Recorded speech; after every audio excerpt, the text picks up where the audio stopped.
That's Hawaii at its best. Okay, Okay, everybody. we are live.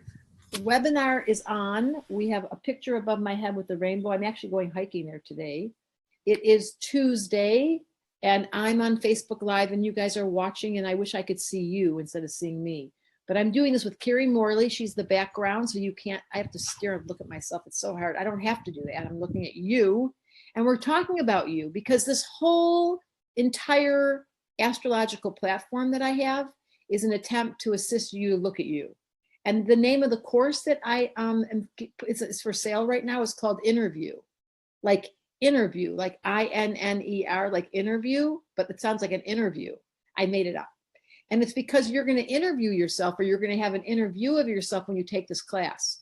It's essentially an attempt to give you a language to understand the different facets of your character. It's like in the movie Inside Out. If any of you saw that Disney film, there are these characters that are playing out the inner voice on the outside. So one of the voices is angry, and one of the voices is scared, and one of the voices is the hero, and one of the voice. And just like you have a multitude of voices in your head, what astrology does is it gives identification. It distinguishes who's the character in your head who's sabotaging, or who's talking too much, or who doesn't talk at all. Like, how do you identify the culprit that's actively interrupting your peace? It's a short way to put it. So I'm thinking about Carrie right now. Carrie, you're going to hate this. So when I met Carrie, she had a very overactive moon. Her moon was just like her emotional body. The moon is the dark part of ourselves that shows up at night. It's the inner world that we can't really put words to. And her moon was so overly active that she couldn't find the off button. Right, Carrie? Right. And how did that translate, Carrie? I cried all the time. It's so cute. She has moon in Pisces. So then she became aware in learning astrology and in working with us as our team, that one single voice was, I call it swamping. It was like swamping everything. It was taking her out. Like all of a sudden the water would come in and she'd be swimming through, and then it'd be like, Carrie, where'd you go? And she's like, I don't know. And that's embarrassing. It's like, well, who's in control here? Who's in the driver's seat? So what Interview does is it helps you identify, like in her case, it was an overactive moon. And then she got to put moon in her seat. You could call it moon. And say to her moon energy, like, stop, you're not in charge. So what you learn in Interview in all the school classes we have and all the readings is which voice of yours has, I hate using this word, has trumped all your other characters. Oh, good. Claire just wrote, I learned more from Inside Out than I did from my counseling source. True story. It's profound. That's so funny, Claire. Well, it's that, but that's what Claire, that's what you learn in astrology. It's 101 astrology. It's that. So let's go through them. I'm going to introduce you to the different voices that live inside your head. And you're going to figure out who is, what's another word for Trump? Who is usurping, taking over. Isn't that funny that his name is Trump? Who is grabbing your attention? Which voice is controlling the entire movie? So if you imagine there's a cast of characters that live inside your head. So let's introduce you to them. Ready? So first comes your ego. Welcome to your ego. Everybody has one. How's my hair look? How are my earrings? How's my skin look? Do I look pretty? Do I look ugly? Am I fat?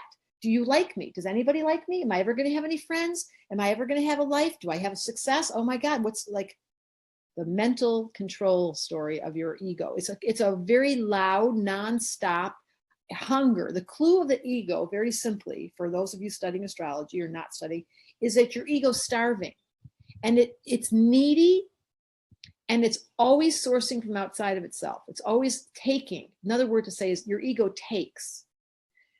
It needs to grab from the outer world food or nutrition to feed it. Now, the good news is without an ego, you can't get to the bank and have the right name to take any money out of your account. So you need an ego. You won't know what your name is when your lover's calling it out in the middle of the night. You talking to me? That was funny. Without an ego, you don't feel special. And we all have to have an ego identification in order what? To house your soul. So starting with the sun sign, it's your ego, and it's got a very loud voice, and it can go many ways, as you all know. Some people's ego is very loud, and some people's ego doesn't talk at all. And some people's ego is very practical, And some people's ego has no respect at all for the practical world. So you'll discover in interview what's the nature of your ego. That would be your sun sign, and what position it is, and what house it's in, and what flavor it's in, and you get a whole bunch of information. Okay, who's driving my emotional bus at the moment, Andrea? Such a great question. It's usually the ego, by the way. So in Carrie's case, she has moon in Pisces, but her sun's in Gemini. So there was a big conflict between her ego, who was like trying to be in her head, and her emotional body, which we're going to do now, was so sensitive. And the emotional body was like this to her ego. Watch this. I'm going to take out your ego. I'm going to make you feel so self-conscious. I'm going to just make you cry. And until she became aware enough to breathe and to take control back, that emotional body controlled her psyche. So that's the second stop. Let's go to the second stop, the second bus stop. We're going to go visit all these characters. We're going to go on a bus. So the first bus stop was, who is controlling my ego? Well, that would be my sun sign. It will describe itself by my personality. The second stop at the bus is your emotional body. So now we're going to talk about, how do you feel and what triggers or activates the emotions and the associations and your memories and your smells. How do you translate this world through the filter of your emotions, your intuition, your instinct, your animal nature? The moon is your animal. And the moon basically controls the human, because the moon controls water, and we are 80% water, and the planet is 78% water. So the moon is really in charge. And so in Carrie's case, it's a great example. Her emotional body took over, which is classical. That most humans' problems in this lifetime, I probably would say 90% of the human problem in this planet has to do with the moon, because it rules our unconscious mind. And our unconscious mind is all emotional. It's all feeling. It's all sensitivity. It's all history. It's all memory. It's all childhood. Go away.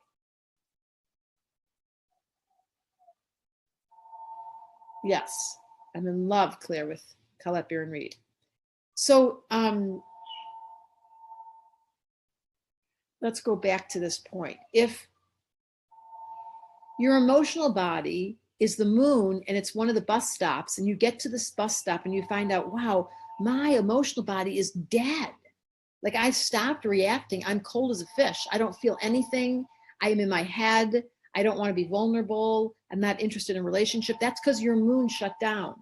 And so you'll look at the chart, the astrological chart, and you'll isolate just the moon. This is what you do in an interview. You learn each of these. My moon is in what sign?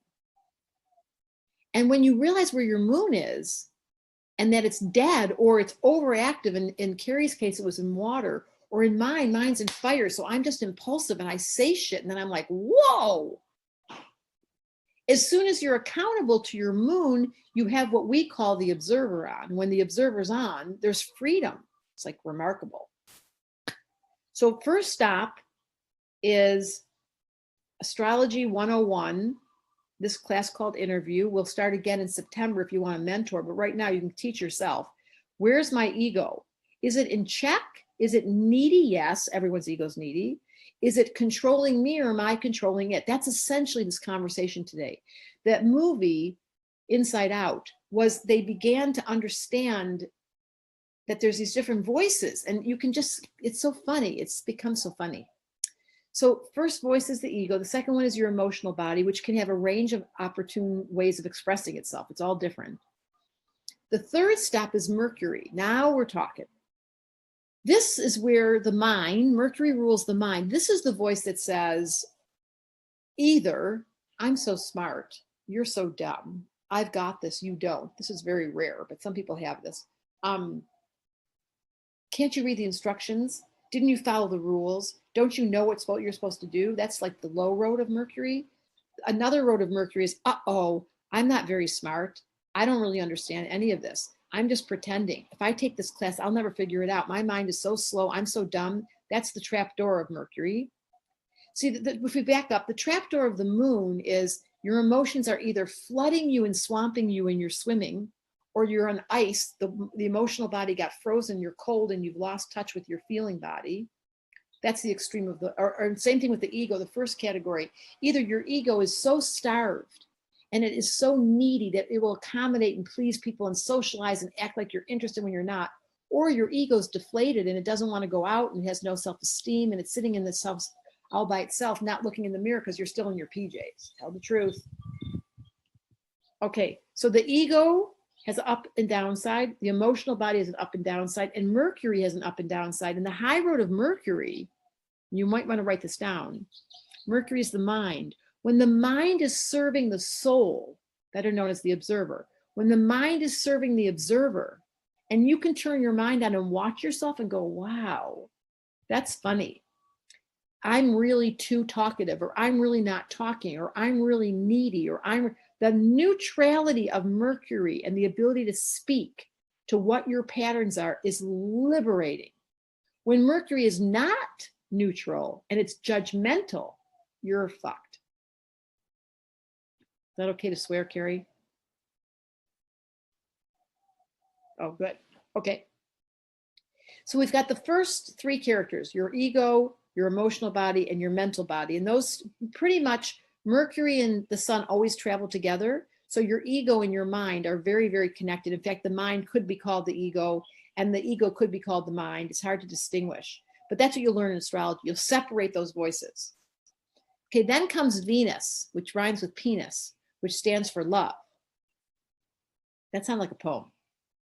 Then comes Venus, that rhymes with penis, that stands for love. That's just funny. Oh my God. I'm on a cleanse, so don't make any assumptions I'm always like this.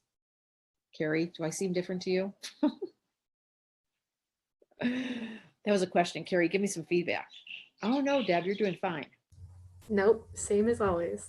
Okay, good to know. My ego is a little hungry there. Okay, now we get Venus, the penis, that rhymes with love. Venus is love, and it tells us this character is going to come forward and go, oh, I want to be in love. I want to be, or, oh, no, no, no, we're not doing that again. Shut up, sit down. We're not playing love. You're out, out, out. So Venus describes what you love, how you love, what your taste buds are, where you have fun, where you want to go play. Venus is still interested in a penis. That's just wrong. What's another way to say that? Venus rhymes with vagina. It starts, they're both V. Never thought of that. The point of Venus is, it's the voice that says, please don't, like wherever your Venus is, it's like, I want to still be in love. And I want to do it in a variation of ways, whether it's vagina or penis, or whether it's being direct with your love, or being subtle with your love, or being artistic with your love, or being a homebody with your love. We know by where your Venus is what you love. Okay. Then comes Mars.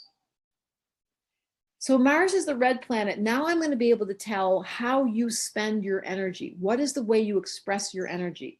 Are you assertive? Are you direct? Are you energetic? Are you physical? Are you, do you tend to be avoidant, conflict avoidant? Does your Mars, we can look at this character is going to come forward. If we were standing on a council and we had a bus, we would stop off at Venus, we'd stop off at Mars, and we have two different options. So you either assert yourself, you get up in the morning and you're ready to go, or your Mars is like, not so much. Same thing with Venus. Venus is either I'm in love, I'm a romantic, I have hopeful artistic sensibilities, or I've given up on love and I really don't believe in it and I've gotten crispy critter. When Venus shrivels up, it turns into a raisin. Mars is either super active or it just gets docile and it becomes fat, or not the right word. Mars becomes lazy. Yeah, at worst, Mars becomes lazy. That's really where Mars determines activity or laziness. And just because, if you have Mars in a cardinal sign like Aries, Cancer, Libra, or Capricorn, your male energy will get up and go. If you have Mars in a mutable sign, Gemini, Virgo, Sag, or Pisces, your male energy gets very distracted.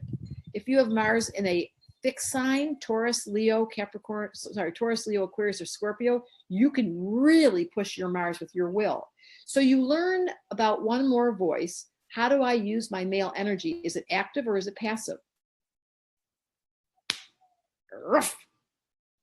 And then comes our favorite planet of all, Jupiter. Jupiter's big and fat, and I can tell wherever your Jupiter is how you deal with fun and joy and expansion and spending money and eating food and jumping off cliffs and making love and having a party or having, well, it depends where your Jupiter is. If your Jupiter's in water, you just want to be quiet.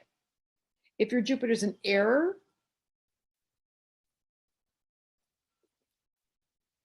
if your Jupiter's in earth, let's just get a hammer. You need a hammer. You got to make something.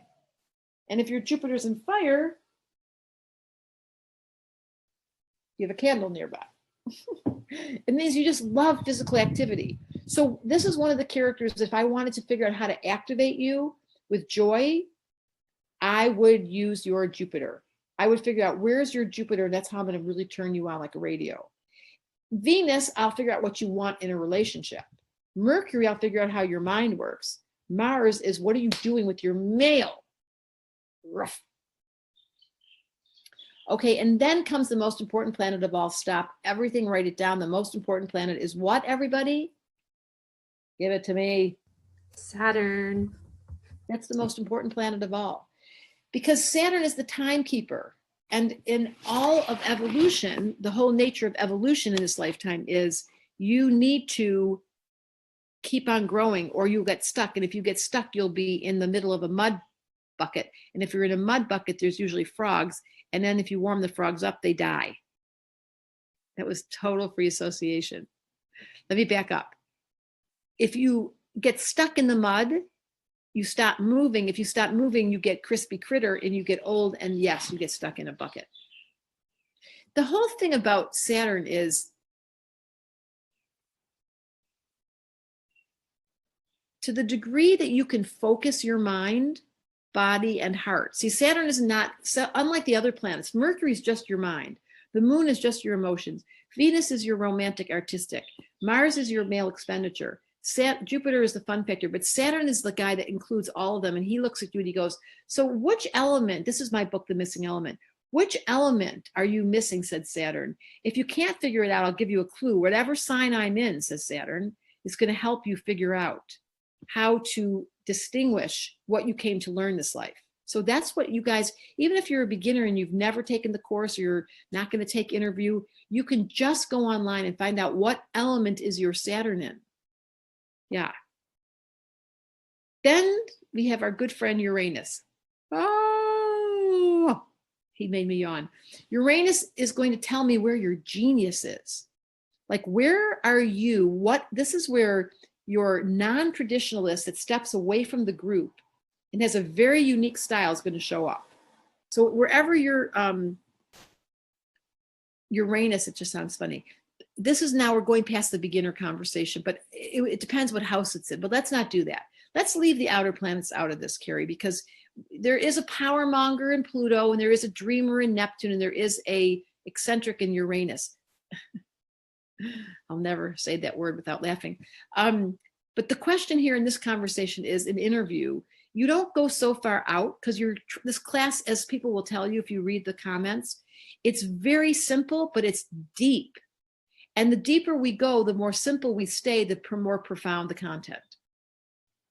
So essentially, you're going to take level 1 as an interview student, which without a mentor. Here's how it works. We only have the course open twice a year. That's in September and that's in February. So you missed it. We're now in March. The class is full swing. But if you wanted to study on your own, because some people are really good self-study people, just grab interview. It's half the price. It's $500.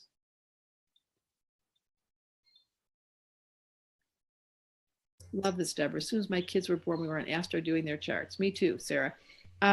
Lisa Silverman. I love that your name is Silverstein Silverman.